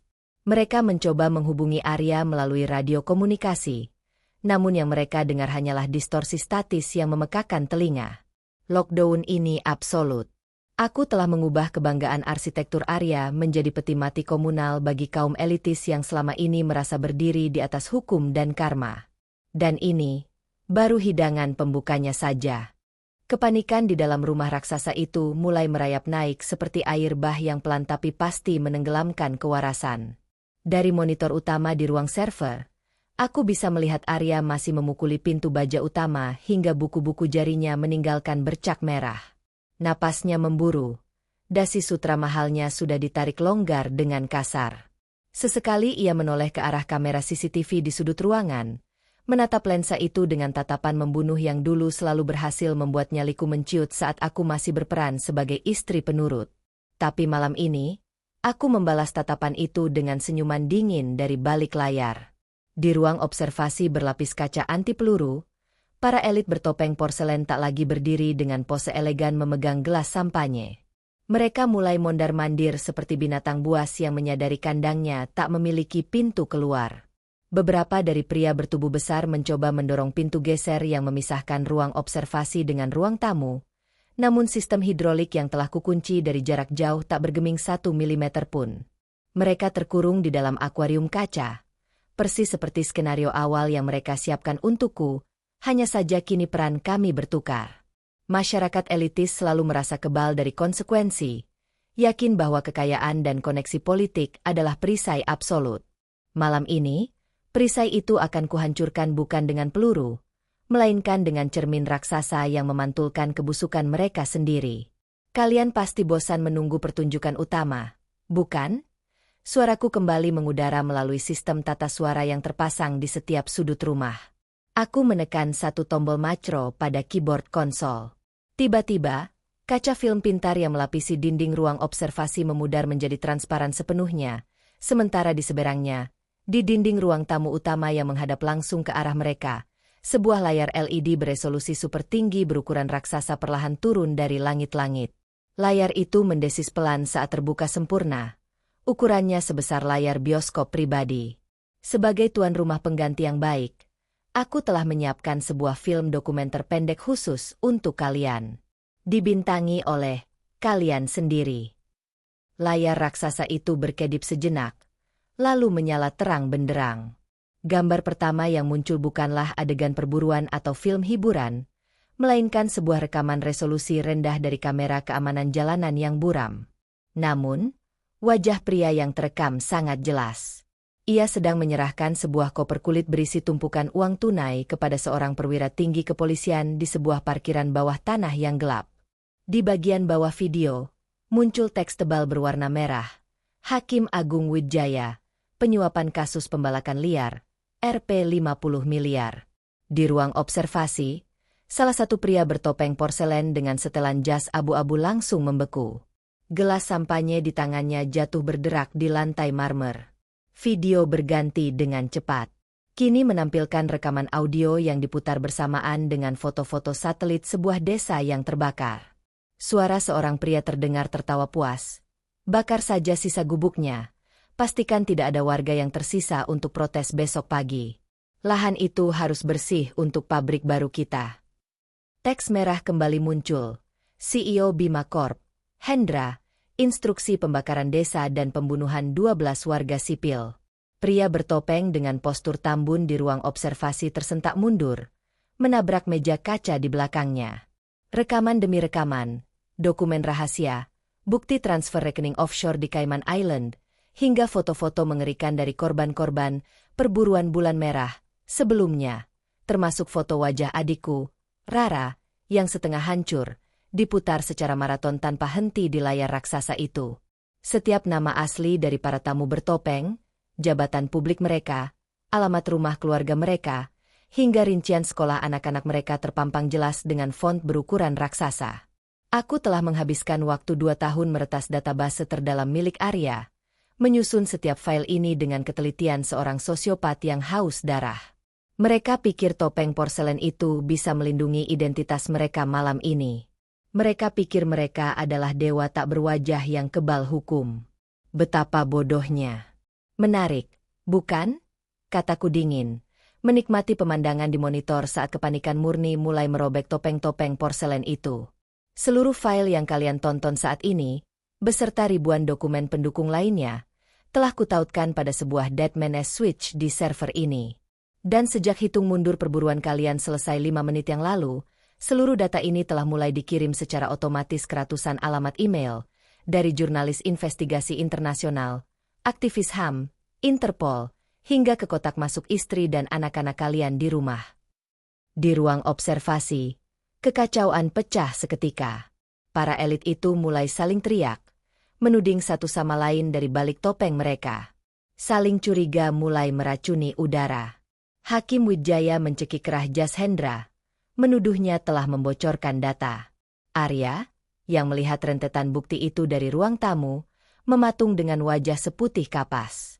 Kerajaan bisnis kotor dan perlindungan politiknya baru saja dihancurkan berkeping-keping di depan matanya sendiri. Ia berbalik menatap layar CCTV, matanya tak lagi memancarkan amarah arogansi, melainkan keputusasaan yang telanjang. Ia baru menyadari bahwa wanita yang ia nikahi bukanlah sekadar mangsa, melainkan algojo yang telah lama bersiap memenggal kepalanya. Di ruang server yang dingin, aku bersandar di kursi kulit direktur, memandangi layar monitor yang menampilkan kekacauan murni bak sebuah orkestra neraka. Di ruang observasi berlapis kaca anti peluru, para elit bertopeng porselen itu telah sepenuhnya kehilangan kendali dan martabat mereka. Tontonan berdarah yang mereka nanti-nantikan untuk hiburan malam ini kini berbalik memangsa kewarasan mereka sendiri. Hakim Wijaya yang biasanya duduk angkuh di kursi pengadilan, kini terlibat baku hantam brutal dengan CEO Hendra. Jas bespoke jutaan rupiah robek. Darah segar mulai menetes dari hidung yang patah di balik topeng yang retak. Mereka saling tuduh sebagai pengkhianat, meyakini bahwa salah satu dari mereka telah bersekongkol dengan Arya atau pihak berwenang untuk mengumpulkan bukti-bukti memberatkan yang terus berputar di layar LED raksasa di ruang tamu. Arya, yang masih terjebak di ruang tamu, berlari ke arah panel interkom di dinding, memukul tombolnya berulang kali dengan tangan gemetar. Hentikan ini. Naya. Hentikan sekarang juga. Kau tidak mengerti dengan siapa kau berurusan. Mereka akan membunuh kita berdua jika kau tidak membuka pintunya. Teriaknya putus asa. Suaranya pecah. Arogansi predatornya telah menguap tanpa sisa. Masyarakat selalu mengagungkan pria-pria berkuasa ini sebagai sosok rasional dan tak tergoyahkan. Padahal di balik setelan mahal mereka, mereka hanyalah pengecut yang membangun singgasana di atas penderitaan orang lain. Begitu fondasi kekuasaan mereka runtuh, Mereka akan saling memangsa layaknya binatang buas kelaparan. Kau benar, Arya. Aku memang tidak tahu dengan siapa aku berurusan, balasku dingin melalui mikrofon. Tapi yang lebih penting, mereka tidak tahu dengan siapa mereka berurusan malam ini. Kau pikir ini adalah akhir dari permainanku? Ini baru pemanasan. Jemariku kembali menari di atas keyboard mekanik, mengetikkan baris perintah untuk mematikan sistem pendingin udara sentral di ruang observasi. Sebagai gantinya, aku mengaktifkan sistem ventilasi darurat yang telah kumodifikasi. Alih-alih mengalirkan udara segar, saluran itu mulai memompa gas halusinogen dosis rendah, senyawa kimia yang sama yang sering Arya gunakan untuk melemahkan perlawanan mangsanya sebelum perburuan bulan merah dimulai. Gas itu tidak berbau dan tidak berwarna, menyusup diam-diam ke dalam paru-paru para elit yang sedang dilanda panik dan paranoia. Dalam hitungan menit, efek gas mulai terlihat. Ketegangan di ruang observasi meningkat tajam menjadi kegilaan yang mematikan. Pria bertubuh tambun yang sebelumnya hanya menonton perkelahian, kini mulai menjerit histeris, menunjuk-nunjuk bayangan imajiner di sudut ruangan. Hakim Wijaya yang wajahnya sudah babak belur, tiba-tiba menarik sebuah pistol kaliber kecil dari balik jasnya, senjata ilegal yang seharusnya dilarang dibawa ke dalam rumah ini oleh aturan Arya sendiri. Paranoia yang diperkuat oleh gas halusinogen membuatnya melihat Hendra bukan sebagai rekan bisnis, melainkan sebagai algojo yang datang untuk membunuhnya. Kau yang menjebakku. Kau yang memberikan data itu pada polisi. Teriak sang hakim dengan mata liar, mengacungkan pistolnya dengan tangan gemetar. Arya, yang melihat kejadian itu dari balik kaca tebal ruang tamu, berteriak panik melalui interkom lokalnya. Wijaya, letakkan senjatanya. Jangan bodoh. Ini semua ulah istriku, bukan Hendra. Namun suaranya tak terdengar di dalam ruang observasi yang kedap suara. Sang hakim melepaskan tembakan pertama. Peluru itu meleset, memecahkan sebotol sampanye mahal di atas meja kaca. Kekacauan absolut meledak. Para elit lain yang tadinya hanya menjadi penonton, kini ikut mencabut senjata tersembunyi mereka. Pisau lipat taktis, pistol kecil, bahkan pecahan gelas kaca. Insting bertahan hidup yang paling purba mengambil alih. Mereka lupa bahwa mereka berada di pihak yang sama. Gas dan ketakutan akan hancurnya reputasi telah mengubah mereka menjadi gladiator yang saling membantai di dalam arena tertutup. Aku menonton adegan itu dari layar monitor dengan kepuasan yang dingin. Darah memercik ke kaca anti peluru, menciptakan pola abstrak yang mengerikan. Jeritan kesakitan tertahan oleh kekedapan ruangan. Mereka yang selama ini memerintahkan pembunuhan dari balik meja kerja yang nyaman, kini harus merasakan sendiri anyirnya darah dan dinginnya kematian di tangan rekan-rekan mereka sendiri. Jebakan yang mereka rancang untukku, arena perburuan yang mereka bangun dengan uang kotor, kini telah menjadi rumah jagal bagi mereka. Dan aku, sang sutradara dari neraka ini, hanya perlu duduk manis mengawasi mereka saling menghancurkan, sementara Arya terpaksa menjadi penonton VIP dari kehancuran total seluruh kerajaannya. Di balik layar monitor yang memancarkan pendaran biru dingin, aku menyaksikan runtuhnya seorang dewa. Arya, sang pangeran properti pujaan media massa, pria yang wajahnya selalu menghiasi sampul majalah bisnis dengan senyum karismatik yang menawan, kini tak lebih dari seekor tikus got yang basah kuyup oleh keringat dan air mata ketakutannya sendiri. Di belakangnya, di dalam ruang observasi yang kini lebih pantas disebut sebagai arena jagal tertutup, pertarungan brutal antar kaum elit itu telah mencapai titik nadir. Kaca anti peluru tebal yang memisahkan ruangan itu kini dipenuhi bercak darah segar dan cap telapak tangan yang putus asa merosot ke lantai. Hakim Wijaya dan CEO Hendra tewas bersimbah darah oleh tikaman satu sama lain, sementara sisanya terkapar meregang nyawa akibat keracunan gas halusinogen dan luka parah. Mereka yang di siang hari mendikte nasib jutaan rakyat miskin dari balik meja jati berpendingin ruangan, kini mati konyol bagai binatang buas yang saling memangsa di dalam kandang sempit. Arya memalingkan wajahnya dari pemandangan mengerikan itu. Perutnya bergejolak, dan ia memuntahkan isi perutnya di atas karpet Persia seharga ratusan juta yang dulu sangat ia banggakan. Masyarakat patriarki kita selalu mencekoki dogma bahwa laki-laki adalah makhluk yang mengandalkan rasio, makhluk superior yang tak akan goyah oleh badai emosi, sementara perempuan dicap sebagai makhluk histeris yang lemah dan butuh perlindungan. Namun malam ini, dogma usang itu hancur berkeping-keping di depan mataku. Laki-laki yang selama ini merasa memiliki kendali absolut atas nyawa dan tubuh perempuan, nyatanya memiliki ego yang luar biasa rapuh. Begitu palu kendali itu direbut paksa, mereka hancur menjadi serpihan kepengecutan yang paling menjijikan. Arya mengusap mulutnya dengan punggung tangan yang gemetar hebat. Matanya yang liar menatap lurus ke arah kamera CCTV di sudut ruang tamu. Ia tahu aku sedang menontonnya. Ia tahu aku sedang duduk santai menikmati setiap detik kehancurannya. Dengan langkah gontai dan napas memburu, Arya berlari meninggalkan ruang tamu, menyusuri lorong panjang menuju sayap barat rumah. Ia memungut sebuah patung perunggu dekoratif berbentuk kuda jantan, simbol maskulinitas yang sangat ironis, dan menggunakannya untuk menghantam sisa dinding di tempat lukisan abstrak tadi berada. Lorong rahasia menuju ruang server itu telah terbuka sepenuhnya, dan kini ia menuruni tangga beton itu dengan membabi buta. Sesampainya di depan pintu baja ruang server tempatku berada, ia mulai menghantamkan patung perunggu itu ke permukaan pintu berkali-kali. Kelang, kelang, kelang. Suara hantaman logam itu bergema nyaring, menusuk telinga, namun tak sedikit pun menggoresket pintu baja tingkat militer yang ironisnya ia pesan dan desain sendiri. Naya, buka pintunya. Jalang. Buka, teriaknya histeris. Suaranya serak, pecah, dan melengking penuh kepanikan absolut.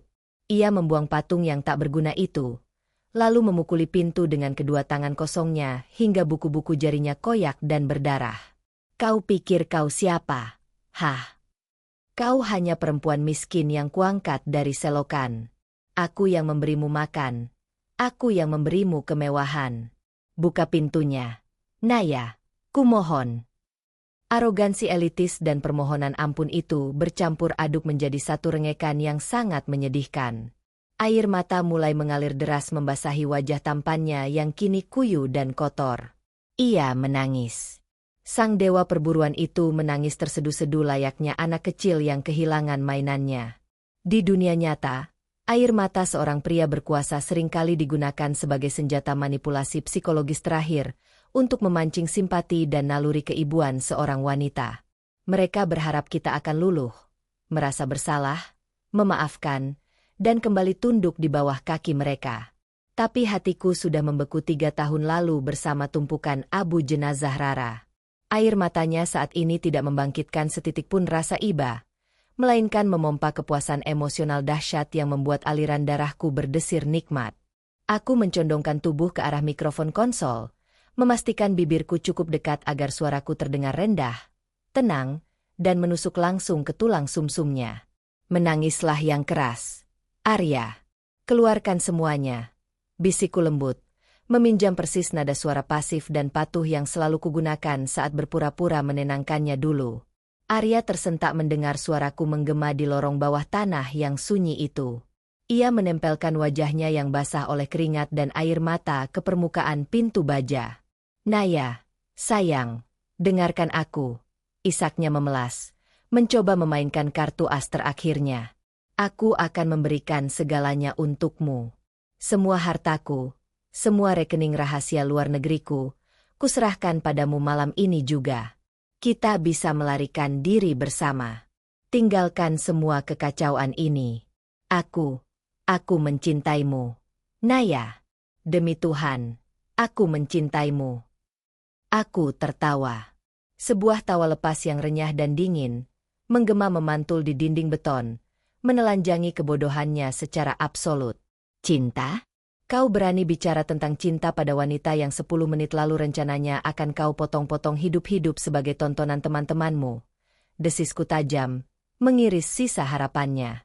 Uangmu tidak lagi berharga. Arya, reputasimu sudah hancur lebur terkirim ke ratusan jurnalis malam ini, dan teman-teman elitmu sudah menjadi tumpukan daging busuk di ruang sebelah. Kau tidak memiliki apa-apa lagi untuk ditawarkan.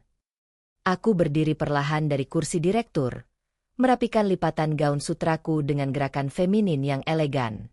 Aku telah selesai bermain di balik layar monitor. Kini saatnya Sang Algojo turun langsung ke panggung utama untuk memberikan sabetan terakhir. Mundur dari pintu itu dan bersiaplah, suamiku sayang. Karena sebentar lagi aku akan membukanya, dan kita akan membuktikan seberapa besar omong kosong, cinta, yang kau miliki saat kau harus berhadapan langsung dengan monster yang kau ciptakan sendiri. Aku berjalan menjauhi layar monitor yang masih memutar kekacauan berdarah di lantai atas. Kakiku yang telanjang menapak pasti di atas lantai beton ruang server. Suhu sedingin es di ruangan ini tak sedikit pun membekukan aliran darahku yang mendidih oleh antisipasi. 3 tahun lamanya aku merencanakan momen ini. 3 tahun aku membuang nama asliku, membuang jati diriku sebagai kakak yang gagal melindungi adik satu-satunya, dan mengenakan topeng wanita bodoh yang gila harta. Aku menelan ludah yang terasa seperti beling setiap kali bibir pria pembunuh itu menyentuh kulitku. Aku tersenyum saat ia membanggakan kekayaannya yang dibangun di atas penderitaan orang lain. Masyarakat kita selalu menghakimi perempuan yang menikahi pria kaya raya sebagai parasit sosial atau gold digger. Mengerdilkan motif dan kapasitas otak kami hanya sebatas nominal saldo rekening suami. Mereka tidak pernah tahu bahwa terkadang seorang wanita rela masuk ke dalam ranjang iblis bukan untuk mencuri hartanya, melainkan untuk memotong nadinya saat ia sedang tertidur lelap. Di balik pintu baja tebal ini, Arya masih meracau tak keruan. Isak tangis kepengecutannya terdengar sayup-sayup, diselingi umpatan putus asa yang menyedihkan. Pria yang selama ini merasa dirinya adalah Tuhan atas nasib orang-orang miskin, pria yang memandang nyawa manusia tak lebih dari sekadar properti sekali pakai untuk hiburan malamnya, kini mengemis di kakiku. Aku berdiri tepat di depan panel kipat numerik, menatap pendaran hijau yang menenangkan itu. Dengan gerakan lambat dan penuh perhitungan, aku mengetikkan kode pembatalan lockdown khusus untuk pintu ruang server ini. Klik. Baut-baut baja setebal lengan orang dewasa mendesis mundur. Pintu raksasa itu berayun membuka dengan pelan, memuntahkan hawa dingin ruang server ke arah lorong bawah tanah yang pengap oleh bau keringat dan ketakutan suamiku. Arya tersungkur mundur saat pintu terbuka. Matanya yang merah dan sembab membelalak menatapku. Aku berdiri di ambang pintu, bersedekap dada, menatapnya dengan arogansi yang jauh melampaui apa yang pernah ia miliki. Gaun sutra mahalku berkibar pelan tertiup angin dari kipas server di belakangku, membingkai siluetku bagai malaikat maut yang turun langsung dari neraka. Ia mencoba berdiri, namun kakinya gemetar hebat hingga ia kembali jatuh berlutut di hadapanku. Naya, tolong aku, rintihnya memelas, mengulurkan tangannya yang berlumuran darah mencoba meraih ujung gaunku. Aku mundur selangkah, menghindar dari sentuhannya seolah ia adalah penderita kusta yang menjijikan. Sorot mataku sedingin dasar samudera. Namun, di balik tangisan pengecut itu, insting predator Arya belum sepenuhnya mati. Dalam sepersekian detik, saat ia merasa aku lengah karena posisinya yang merendah, raut wajah memelasnya lenyap seketika digantikan oleh seringai buas. Ia merogoh sesuatu dari balik jasnya dengan kecepatan kilat, dan sebuah pistol kaliber 9 mm hitam pekat kini terarah lurus ke dadaku. Senjata mematikan yang selalu ia simpan untuk mengeksekusi mangsanya di akhir perburuan. Kau pikir kau menang? Jalang sialan, raungnya kasar. Ludahnya muncrat saat ia kembali berdiri dengan sisa-sisa keberanian palsu yang dipompa oleh logam dingin di tangannya. Tangan yang memegang pistol itu gemetar hebat, namun larasnya tetap mengunci jantungku. Kau sudah menghancurkan hidupku, reputasiku, teman-temanku. Aku akan membunuhmu di sini, sekarang juga. Persetan dengan sistemmu. Aku tidak berkedip. Aku tidak menjerit. Aku bahkan tidak mengangkat tangan untuk menyerah layaknya korban yang diwajibkan oleh naskah patriarki. Aku hanya memiringkan kepalaku sedikit, menatap lurus ke dalam laras pistol itu dengan senyuman asimetris yang kembali mengembang di wajahku. Senyuman merendahkan yang sama seperti saat ia pertama kali membukakan pintu rumah ini untukku. Kau pikir kau yang memilihku malam itu di pesta amal, Arya? Tanyaku lembut. Suaraku mengalun tenang memotong teriakan histerisnya. Pertanyaanku membuatnya tertegun sejenak. Kau pikir pesonamu, uangmu, dan mobil mewahmu yang membuatku jatuh ke dalam pelukanmu? Aku melangkah maju satu langkah, menipiskan jarak antara dadaku dan moncong pistolnya. Arya tersentak mundur. Tak menyangka mangsanya justru menyongsong peluru. Dengar baik-baik, Arya. Desisku tajam, membuang nada manja yang selama ini kugunakan, menggantinya dengan suara serak yang syarat akan kebencian murni. Kau tidak pernah memilihku. Aku yang memilihmu. Sejak 3 tahun lalu, sejak kau dan teman-teman iblismu membakar tubuh adikku, Rara, di lahan kosong pinggiran kota itu. Kau ingat dia? Gadis 17 tahun dengan gaun merah yang kau jadikan tumbal perburuanmu 3 tahun lalu. Mata Arya membelalak lebar. Wajahnya yang tadinya pias kini berubah seputih kapur. Mulutnya terbuka namun tak ada suara yang keluar. Pistol di tangannya bergetar semakin hebat. Ia akhirnya menyadari bahwa wanita di hadapannya bukanlah pion yang bisa ia singkirkan, melainkan seorang ratu yang telah memanipulasi seluruh langkah kerajaannya sejak awal permainan. Kau pikir kau adalah predator jenius yang mengumpulkan mangsa, Arya. Tapi kau salah besar. Ucapku penuh kepuasan absolut. Kau hanyalah babi gemuk yang kugiring perlahan masuk ke dalam rumah jagal ini. Dan aku adalah tukang jagalnya. Jari telunjuk Arya gemetar hebat di atas pelatuk pistol hitam pekat itu. Moncongnya yang dingin masih terarah lurus ke dadaku, berjarak tak lebih dari 1 jengkal. Di dalam masyarakat kita, pemandangan ini adalah representasi kekuasaan absolut laki-laki atas perempuan, sebuah akhir klise di mana sang korban yang nyaris menang akhirnya takluk oleh peluru. Namun, di dalam lorong bawah tanah bersuhu beku ini, hukum alam itu telah kusapu bersih.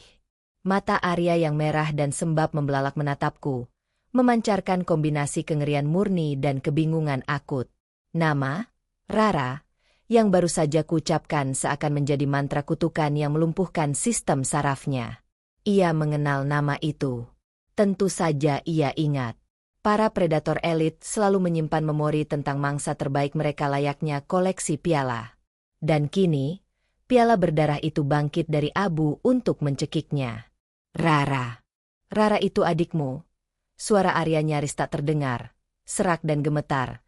Pistol di tangannya mulai turun perlahan tanpa ia sadari. Matanya mencari kebohongan di wajahku. Namun yang ia temukan hanyalah jurang kebencian yang sangat dalam dan tak berdasar. Ego laki-laki elitis yang selama ini menopang seluruh kewarasannya hancur berkeping-keping. Pria ini telah menghabiskan miliaran rupiah untuk membangun benteng arsitektur yang tak tertembus, mengelilingi dirinya dengan pengawal bersenjata, dan membeli hukum untuk melindungi kesadisannya. Namun, ia tidak pernah menyangka bahwa ancaman paling mematikan justru telah tidur di ranjang yang sama dengannya, memeluknya setiap malam, dan tersenyum manis saat ia mengusap kepalanya. Ilusi pernikahan sempurna yang ia banggakan kepada dunia nyatanya, hanyalah sebuah operasi penyusupan jangka panjang yang sangat brilian. Kau pikir semua ini kebetulan, Arya? Tanyaku dingin. Nadaku merendahkan setiap sel kesombongannya. Aku tidak mundur seinci pun dari laras pistolnya. Aku justru melangkah maju, memaksanya tersentak mundur hingga punggungnya menghantam dinding lorong beton. Kau pikir pertemuanku denganmu di pesta amal Yayasan Harapan itu adalah takdir romantis? Kau pikir seleraku pada anggur bordu kuno dan lukisan abstrak yang persis dengan kesukaanmu itu adalah kebetulan belaka? Kau benar-benar mengira kau telah menemukan belahan jiwamu, seorang wanita polos yang bisa kau manipulasi dan kau jadikan trofi cantik di siang hari, lalu kau bunuh perlahan di malam hari. Aku tertawa sinis, tawa yang bergema memantul di dinding lorong, menelanjangi kebodohannya secara absolut. Setiap ciuman, Arya, setiap desahan palsu yang kuberikan padamu di ranjang, setiap kali aku mengatakan bahwa aku mencintaimu dan mengagumi kecerdasanmu, itu semua adalah naskah murahan yang harus kutulis setiap hari sambil menahan rasa ingin muntah yang luar biasa karena harus menyentuh kulit pembunuh adikku. Mendengar kata-kataku, wajah Arya pucat pasi.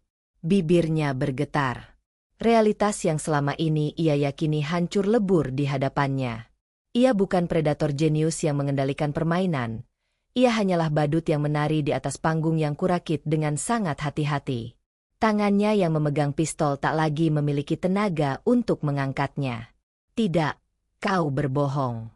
Kau tidak mungkin kau istriku, isaknya lirih. Mencoba mempertahankan serpihan terakhir dari harga dirinya yang telah menjadi abu. Istrimu? Desisku. Mataku menyipit tajam. Dalam satu gerakan kilat yang telah kulatih ratusan kali di pusat pelatihan Krav Maga bawah tanah yang kubayar mahal, aku menepis keras laras pistolnya ke arah luar. Sebelum ia sempat bereaksi, tangan kiriku mencengkeram erat kerah jas mahalnya, sementara lutut kananku menghantam keras selangkangannya. Arya menjerit tertahan. Tubuhnya langsung melengkung jatuh berlutut di lantai beton. Pistolnya terlempar jauh, berderak ke sudut lorong yang gelap. Aku tak berhenti sampai di situ. Aku menjambak rambutnya yang tersisir rapi, memaksanya mendongak menatap wajahku. Istrimu sudah mati bersama Rara 3 tahun lalu. Arya. Yang tersisa hanyalah algojomu. Dengan kekuatan penuh yang didorong oleh amarah yang membara selama bertahun-tahun, aku melayangkan punggung tanganku, menampar wajahnya dengan keras hingga kepalanya terlempar ke samping. Darah segar menetes dari sudut bibirnya yang pecah. Ia terbatuk-batuk, tersungkur di lantai seperti serangga yang kehilangan kaki-kakinya. Kepuasan emosional yang meluap-luap membakar seluruh pembuluh darahku. Bertahun-tahun aku harus menunduk, tersenyum patuh, dan melayani pria ini. Malam ini, di dalam neraka yang ia ciptakan sendiri, ia yang akhirnya berlutut dan hancur di kakiku. Ego patriarkal dan arogansi elitisnya telah kutelanjangi dan kuinjak-injak hingga tak tersisa. Arya terkapar di lantai beton lorong bawah tanah yang dingin, mengerang tertahan sambil memegangi perutnya yang mual akibat hantamanku.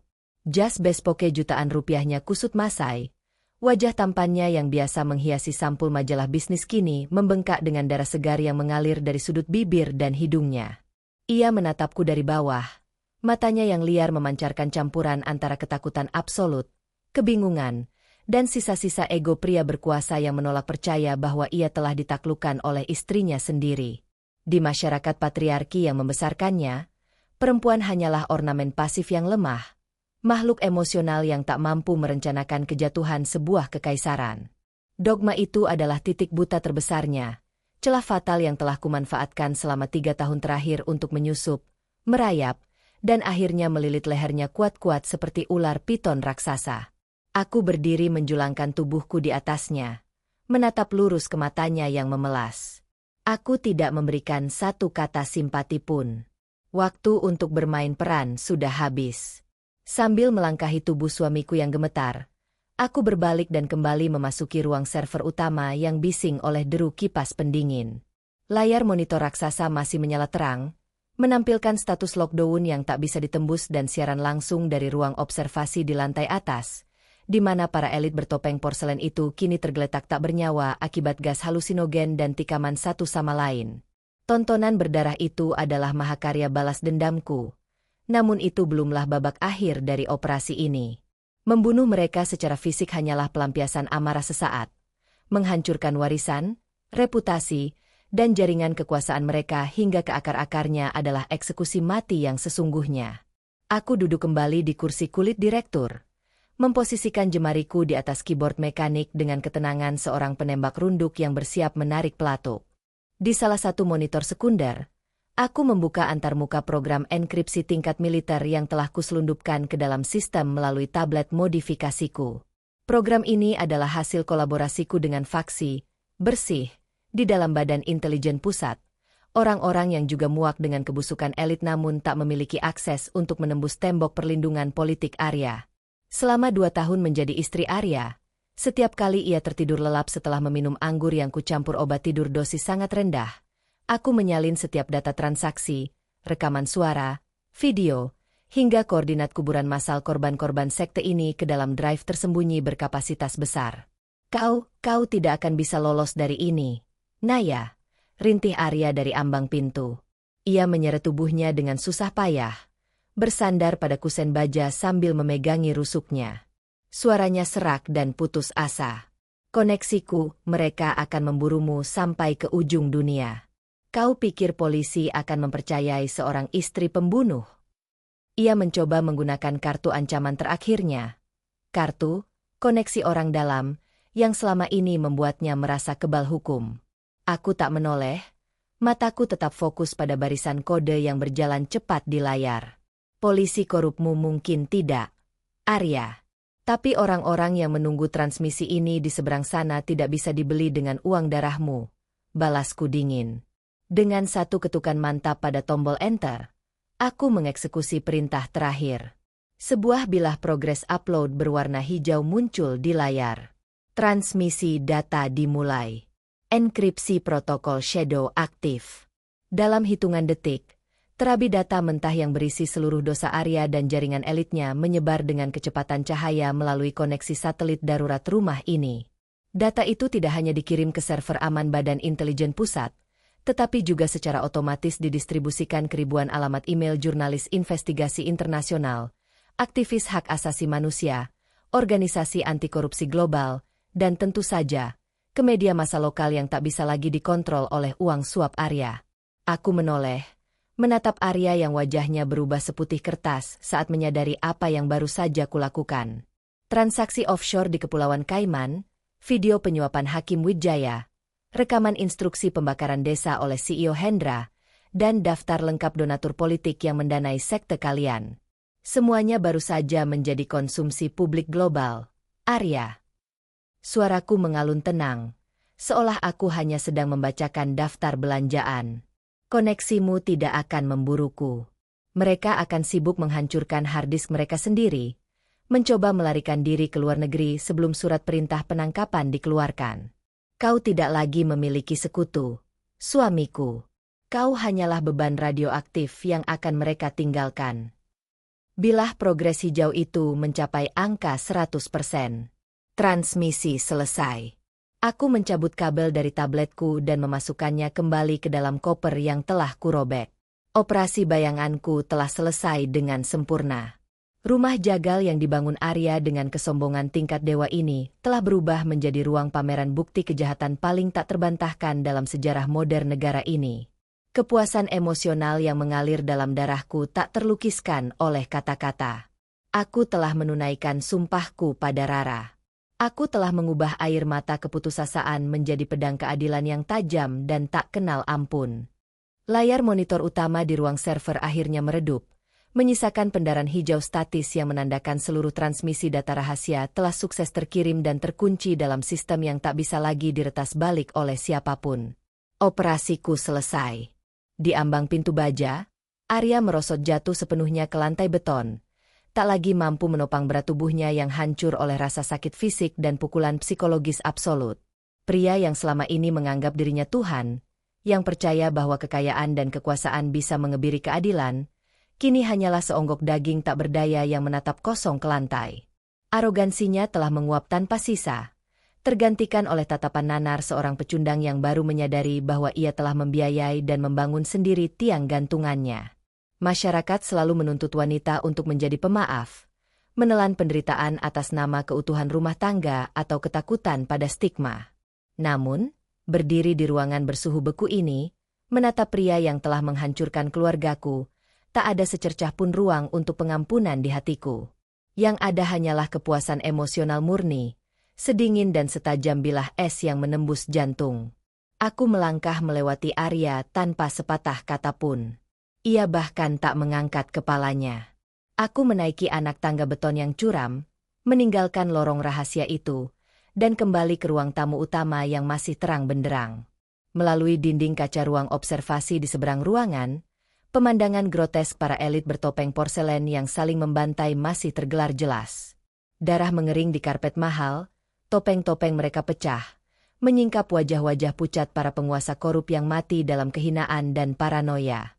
Aku memalingkan wajah, tak ingin mengotori mataku lebih lama dengan rupa monster-monster itu.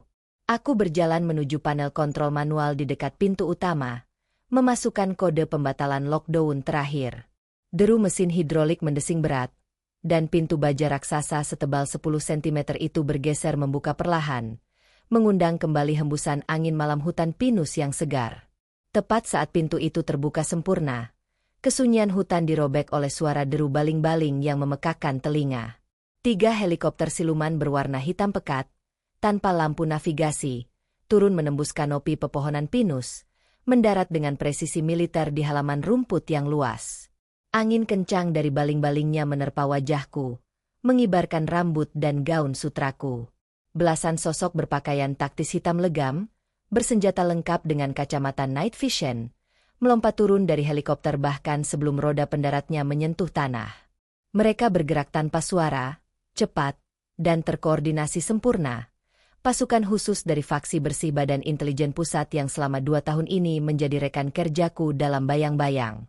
Mereka menyerbu masuk ke dalam rumah melewati pintu utama yang kubuka, mengamankan perimeter tanpa melepaskan satu tembakan pun karena sistem pertahanan eksternal rumah ini telah kulumpuhkan sejak awal.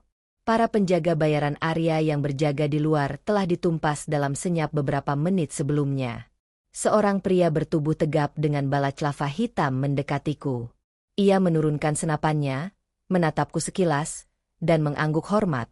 Sebuah gestur pengakuan atas misi bunuh diri yang baru saja kuselesaikan dengan sempurna. Target utama? Tanyanya singkat. Suaranya teredam kain penutup wajah. Di bawah. Ruang server. Hancur secara mental dan fisik. Jawabku tenang. Tanpa banyak bicara, ia memberi isyarat tangan pada beberapa anggotanya yang langsung bergerak menuju lorong bawah tanah untuk meringkus Arya. Aku melangkah keluar dari rumah jagal berlapis marmer itu, membiarkan telanjang kakiku menyentuh rumput basah yang dingin. Udara malam terasa begitu bersih, membasuh paru-paruku dari aroma darah dan kebusukan kaum elit. Di belakangku, suara borgol logam yang mengunci pergelangan tangan Arya terdengar nyaring, disusul jeritan histerisnya yang kini terdengar seperti lolongan anjing yang diseret ke rumah potong hewan. Ia akan menghabiskan sisa hidupnya membusuk di sel isolasi rahasia milik intelijen, dikuras setiap informasi yang ia miliki sebelum akhirnya dibuang ke penjara dengan keamanan maksimum tanpa nama, sementara kerajaannya di luar sana runtuh dihantam tsunami kebenaran yang baru saja kusebarkan.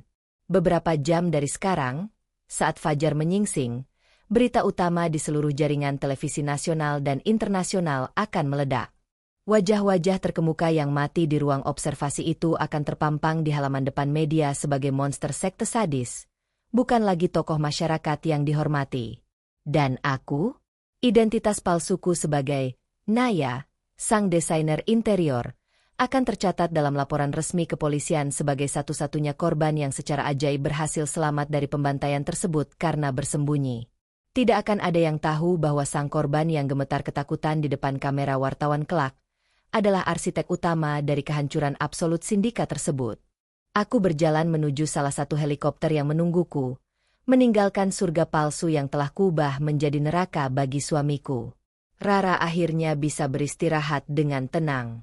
Dendamku telah lunas terbayar. Dan di bawah langit malam yang pekat, sang ratu bayangan ini akhirnya tersenyum. Sebuah senyuman kemenangan mutlak yang tak akan pernah bisa direbut oleh siapapun. Nah, itu dia teman-teman akhir dari kisah dendam Naya yang super epik dan memuaskan. Pesan moral dari cerita kita kali ini jelas banget. Jangan pernah meremehkan seseorang yang terlihat diam dan penurut. Kesombongan dan kekuasaan yang dibangun di atas air mata orang lain, sehebat apapun disembunyikan, pasti akan hancur lebur pada waktunya. Arya dan teman-teman elitnya merasa diri mereka seperti Tuhan yang tak tersentuh hukum. Tapi nyatanya, karma datang menjemput mereka lewat tangan wanita yang paling mereka remehkan di dalam rumah jagal yang mereka bangun sendiri. Senjata makan tuan yang sesungguhnya. Gimana menurut kalian endingnya? Puas banget kan lihat arogansi Arya hancur berkeping-keping di akhir? Coba tulis pendapat dan reaksi kalian di kolom komentar di bawah ya. Aku pengen banget baca tanggapan kalian soal plot twist malam ini. Kalau kalian suka dengan cerita yang penuh intrik, misteri, dan kepuasan balas dendam seperti ini, pastikan kalian sudah tekan tombol like, share video ini ke teman-teman kalian, dan yang paling penting, subscribe channel ini. Jangan lupa juga untuk nyalakan lonceng notifikasinya biar kalian gak ketinggalan cerita-cerita menegangkan dan plot twist seru lainnya dari aku. Terima kasih banyak buat kalian semua yang sudah setia mendengarkan cerita ini dari awal sampai akhir. Sehat selalu untuk kalian. Dan sampai jumpa di video misteri selanjutnya. Bye-bye.